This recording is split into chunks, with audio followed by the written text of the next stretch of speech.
ಮಂಗಳೂರಿನಲ್ಲಿ ಸುರಿದಂತ ಧಾರಾಕಾರ ಮಳೆಗೆ ಕಂಕನಾಡಿಯ ಸುವರ್ಣ ಲೇನ್ ಬಳಿ ಮನೆಯ ಕಾಂಪೌಂಡ್ ಕುಸಿತವಾಗಿದೆ. ಮಹಾರಾಷ್ಟ್ರದ ಪಶ್ಚಿಮ ಘಟ್ಟಗಳಲ್ಲಿ ಮಳೆಯ ಅಬ್ಬರ ಜೋರಾಗಿರುವಂತದ್ದು.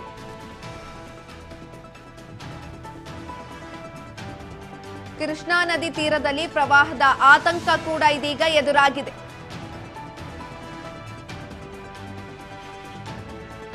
ಯಾದಗಿರಿಯ ಬಸವಸಾಗರ ಡ್ಯಾಂನಿಂದ ಕೃಷ್ಣಾ ನದಿಗೆ ನೀರನ್ನ ಕೂಡ ಬಿಡುಗಡೆ ಮಾಡಿರುವಂತದ್ದು ಇದೀಗ.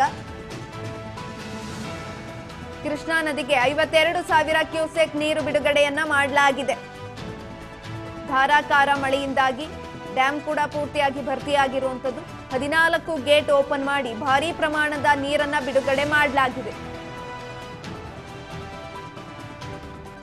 ಮಹಾರಾಷ್ಟ್ರದ ಪಶ್ಚಿಮ ಘಟ್ಟಗಳಲ್ಲಿ ಮಳೆಯ ಅಬ್ಬರ ಒಟ್ಟಾರೆಯಾಗಿ ಜೋರಾಗಿರುವಂತದ್ದು. ವರುಣಾರ್ಭಟ ಜೋರಾಗಿದೆ ಮಹಾರಾಷ್ಟ್ರದ ಪಶ್ಚಿಮ ಘಟ್ಟಗಳಲ್ಲಿ. ಆದ್ದರಿಂದ ಕೃಷ್ಣಾ ನದಿ ತೀರದಲ್ಲಿ ಪ್ರವಾಹದ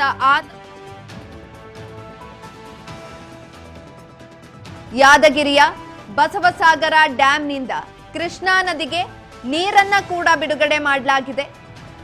ಒಟ್ಟಾರೆಯಾಗಿ ವರುಣಾರ್ಭಟ ಜೋರಾಗಿರುವಂತದ್ದು. ಕೃಷ್ಣಾ ನದಿಗೆ 52,000 ಕ್ಯೂಸೆಕ್ ನೀರನ್ನ ಬಿಡುಗಡೆ ಮಾಡಲಾಗಿದೆ. 14 ಗೇಟ್ ಓಪನ್ ಮಾಡಿ ನೀರನ್ನ ಬಿಟ್ಟಿರುವಂತದ್ದು. ಈ ಬಗ್ಗೆ ಹೆಚ್ಚಿನ ಮಾಹಿತಿಯನ್ನ ಕೊಡ್ತಾ ಹೋಗ್ತಾರೆ ಯಾದಗಿರಿ ಪ್ರತಿನಿಧಿ ಬಸವರಾಜ್. ಬಸವರಾಜ್, ಯಾವ ರೀತಿ ಇದೆ ಅಲ್ಲಿನ ಪರಿಸ್ಥಿತಿ? ಮಹಾರಾಷ್ಟ್ರದ ಪಶ್ಚಿಮ ಘಟ್ಟಗಳಲ್ಲಿ ಮಳೆಯ ಅಬ್ಬರ ಕೂಡ ಜೋರಾಗಿರುವಂತದ್ದು. ಅದೇ ರೀತಿಯಾಗಿ ಇದೀಗ ಕೃಷ್ಣಾ ನದಿಗೆ ಪ್ರವಾಹದ ಆತಂಕ ಕೂಡ ಸೃಷ್ಟಿಯಾಗಿದೆ. ಹೇಗಿದೆ ಅಲ್ಲಿನ ಪರಿಸ್ಥಿತಿ? ಸುಕನ್ಯೆ, ಏನು ಮಹಾರಾಷ್ಟ್ರದ ಪಶ್ಚಿಮ ಘಟ್ಟದಲ್ಲಿ ಭಾರಿ ಅಬ್ಬರದ ಮಳೆ ಸುರಿತಾ ಇದೆ ಹಿನ್ನೆಲೆಯಲ್ಲಿ ಕೃಷ್ಣಾ ನದಿ ತೀರದ ಮತ್ತೆ ಪ್ರವಾಹದ ಭೀತಿ ಎದುರಾಗ್ತಾ ಇದೆ. ಏನು ಬಸವಸಾಗರ ಡ್ಯಾಮ್ಗೆ ಕೃಷ್ಣಾ ನದಿಗೆ 52,000 ಕ್ಯೂಸೆಕ್ ನೀರು ಕೂಡ ನದಿಗೆ ನೀರು ಹರಿಸಲಾಗ್ತಾ ಇದೆ. 14 ಗೇಟ್ಗಳ ಓಪನ್ ಮಾಡಿ ಭಾರಿ ಪ್ರಮಾಣದ ನೀರು ಬಿಡುವ ಸಾಧ್ಯತೆ ಇದೆ. ಯಾದಗಿರಿ ಜಿಲ್ಲೆ ಹುಣಸಗಿ ತಾಲೂಕಿನ ಬಸವಸಾಗರ ಡ್ಯಾಮಿಗೆ ಈಗಾಗಲೇ ನದಿ ತೀರದ ಗ್ರಾಮಗಳಿಗೆ ಹೈ ಅಲರ್ಟ್ ಕೂಡ ಘೋಷಣೆ ಮಾಡಿದ್ದು, ಈಗಾಗಲೇ ಜಿಲ್ಲಾಧಿಕಾರಿಗಳು ಕೂಡ ಸುಮಾರು ಬಾರಿ ಹೇಳಿದ್ದಾರೆ. ಅಂದ್ರೆ ನದಿ ತೀರಕ್ಕೆ ಯಾರು ತೆರಳದಂತೆ ನೋಡಲ್ ಆಫೀಸರ್ಗಳ ಮೂಲಕ ಸಾರ್ವಜನಿಕರಿಗೆ ಮುಗಿಸಲಾಗಿದೆ ಸೂಚನೆ.